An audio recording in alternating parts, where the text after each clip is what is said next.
वशिष्ठ ऋषि ब्राह्मण वंश के मूल पुरुष कहलाते हैं। सप्त ऋषियों में इनका तथा उनकी पत्नी अरुंधति का नाम है। अरुंधति ने अपने नाम की व्याख्या कुछ इस प्रकार की है। यह अपने पति वशिष्ठ को छोड़कर अन्य कहीं भी नहीं रहती थी तथा कभी अपने पति का विरोध यह नहीं करती थी। वशिष्ठ स्वयंभू मनवंतर में उत्पन्न हुए ब्रह्मा के 10 मानस पुत्रों में से एक थे। कहते हैं कि वशिष्ठ जी का जन्म ब्रह्मा जी के प्राण वायु से हुआ था। वशिष्ठ ऋषि का ब्राह्मण वंश सदियों तक अयोध्या के सूर्यवंशी राजाओं का पुरोहित पद संभाले रहा। इनकी 2 पत्नियां बताई गई हैं। एक तो दक्ष प्रजापति की कन्या ऊर्जा और दूसरी अरुंधति। अरुंधति कर्दम प्रजापति की 9 कन्याओं में से 8वीं गिनी जाती हैं। दक्ष प्रजापति की कन्या सती से भगवान शिव का विवाह हुआ था। इस नाते से वशिष्ठ ऋषि भगवान शिव के साढ़ू थे। दक्ष प्रजापति के यज्ञ के ध्वंस के समय भगवान शिव ने वशिष्ठ का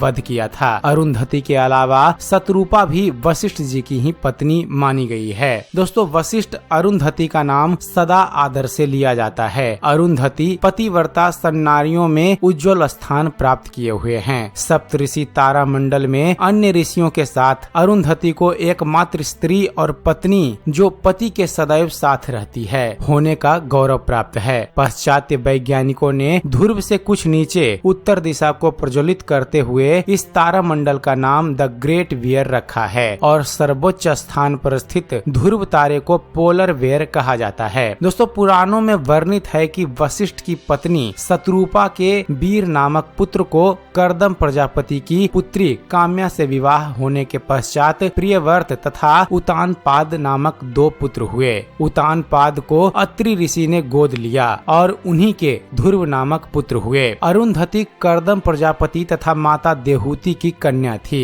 कश्यप की कन्या अरुंधति का उल्लेख वायु पुराण, लिंग पुराण, कुर्म पुराण जैसे पुराण में प्राप्त होता है। उनका विवाह वशिष्ठ ऋषि से हुआ ऐसा ज्ञात होता है। वशिष्ठ ऋषि की प्राप्ति के लिए देवी अरुंधति ने सीता तथा रुक्मणी की भांति गौरी व्रत पूजन किया था। इसी कारण इन्हें विवाह सुख प्राप्त हुआ। अरुंधति अत्यंत तपस्विनी तथा पति सेवा परायण थी। ऋषियों के पूछने पर उन्होंने सविस्तार धर्म रहस्य, श्रद्धा, आतिथ्य सत्कार, गौ सेवा, गृहस्थ धर्म तथा गोश्रृंग स्नान महात्म्य की चर्चा की थी। अग्निदेव की पत्नी स्वाहा को एक बार अपने पति देव को रिझाने की इच्छा हुई। अग्नि ने कहा कि मैं सप्त ऋषियों की पत्नी से बहुत प्रभावित हूँ। जब जब ऋषिगण यज्ञ करते हैं तब मैं उनकी पतिव्रता तथा धर्म की आभा देखता ही रहता हूँ। तब स्वाहा ने पति अग्निदेव को प्रसन्न करने की चेष्टा से 6 ऋषियों की पत्नी का रूप धरा। हर बार वे अग्निदेव को लुभाने में तथा भ्रमित करने में सफल हुई। अंतिम बार वे वशिष्ठ ऋषि की पत्नी अरुंधति का रूप धरने लगी। जब जब उन्होंने कोशिश की तब तब उन्हें असफल ही होना पड़ा।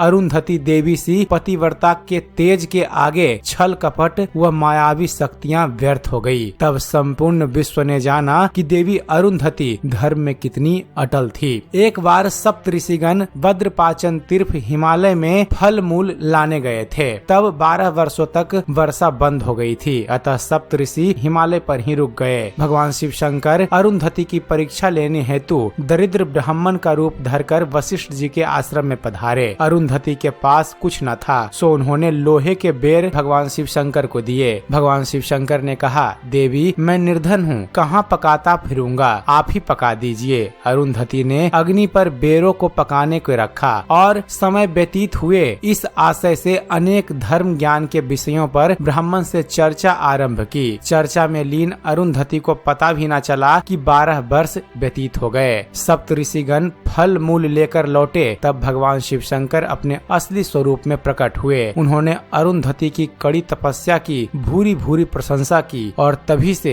वह आश्रम पवित्र तीर्थ स्थल बन गया। दोस्तों, देवी अरुंधति और वशिष्ठ ऋषि के पुत्र का नाम शक्ति था। अन्य अरुंधति नामक कन्या मेधातिथि मुनि की कन्या थी। वे ब्रह्मदेव की संध्या नामक मानस कन्या थी। चंद्रभागा नदी के किनारे मेघातिथि मुनि के यज्ञ कुंड से वह कन्या रूप में प्रकट हुई। वे जब 5 वर्ष की थी तब ब्रह्मा उन्हें आकाश में विमान में बैठाकर जा रहे थे। तब उन्होंने मेधातिथि को देखा और आदेश दिया कि इसे साध्वी स्त्रियों के संपर्क में रखा जाए। तब मुनि मेधातिथि सावित्री देवी के पास गई तथा हाथ जोड़कर कहा कि हे माँ, मेरी इस पुत्री को उत्तम शिक्षा दीजिए। सावित्री देवी ने सहर्ष अरुंधति का स्वागत किया और 7 वर्ष बीत गए। अरुंधति अब 12 वर्ष की हुई। महासती बेहुला तथा सावित्री देवी के संग वे एक बार मानस पर्वत के उद्यान में गई। वहीं अरुंधति ने तपस्या करते हुए वशिष्ठ ऋषि को देखा। दृष्टि मिलन होते ही दोनों एक दूसरे पर आकर्षित हुए। जब सावित्री देवी को ज्ञात हुआ तब उन्होंने वशिष्ठ अरुंधति का विवाह रचाया। इस तरह जितने भी उदाहरण हैं पुराणों में, वहाँ वशिष्ठ और देवी अरुंधति पति पत्नी के रूप में ही मिलते हैं। वशिष्ठ ऋषि की विश्वामित्र ऋषि के साथ घोर दुश्मनी थी। वह ज्यादातर विश्वामित्र के अहंकार व क्रोध के ही कारण थी। वशिष्ठ महर्षि थे, उन्होंने इंद्रियों को जीत लिया था। काम, क्रोध, मद, मोह, बंधन सभी से वे परे हो गए थे।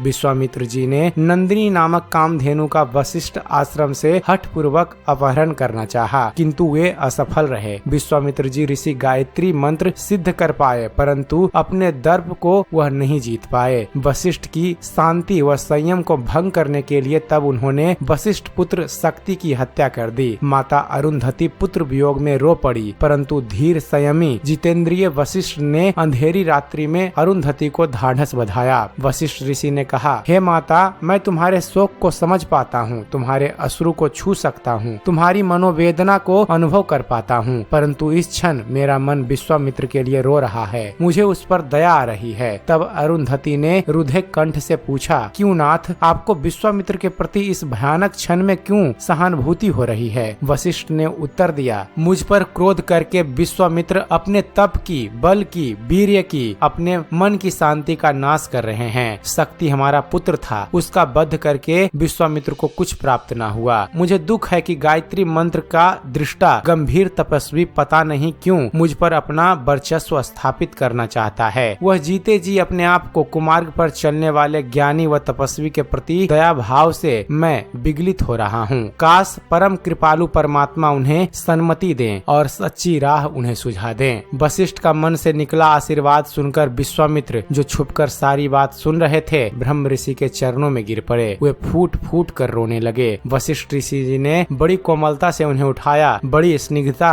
व सौजन्य से बिठाया, प्रेम पूरित हाथों से अश्रु पोंछे माता अरुंधति ने पुत्र के हत्यारे का अतिथि सत्कार किया। उसी क्षण से विश्वामित्र तपस्या की उच्चतम श्रेणी में प्रविष्ट हुए। वर्तमान वैवस्त मनवंतर के मैत्र, वरुणी, वशिष्ठ व अरुंधति के अन्य पुत्र हैं। पराशर, कृष्ण दैवयायन, शुक्र, भूरिश्रवस, प्रभु शंभु और कृष्ण गौर, शक्ति, सुधमन्नु, कुंडीन, बृहस्पति, भरदसु, भरद्वाज, वशिष्ठ अयोध्या के राजा दशरथ के राज पुरोहित के रूप में बड़े प्रसिद्ध हुए। वे एक नीति विशारद मंत्री पुरोधा तो थे ही, सर्वश्रेष्ठ महाज्ञानी, तपस्वियों में श्रेष्ठ, क्षमाशील, अत्यधिक शांति प्रिय व सहिष्णु थे। पुत्र कामेष्टि यज्ञ के समय वही दशरथ यज्ञ के त्रैतुज बने। प्रभु श्री राम का नामकरण भी इन्होंने ही किया। युवराज पदाभिषेक भी इन्हीं ने ही किया था। योग वशिष्ठ नामक ग्रंथ इन्होंने ही भारत को दिया। धर्म शास्त्रकार वशिष्ठ रचित वशिष्ठ स्मृति नामक स्मृति ग्रंथ है। इसमें आचार, संस्कार, प्रायश्चित, राज्यशोला, सन्यासी, आताताई आदि के लिए नियम दिए गए हैं। मनुस्मृति तथा याज्ञवल्क्य की स्मृति में भी इनका उल्लेख है। अन्य ग्रंथ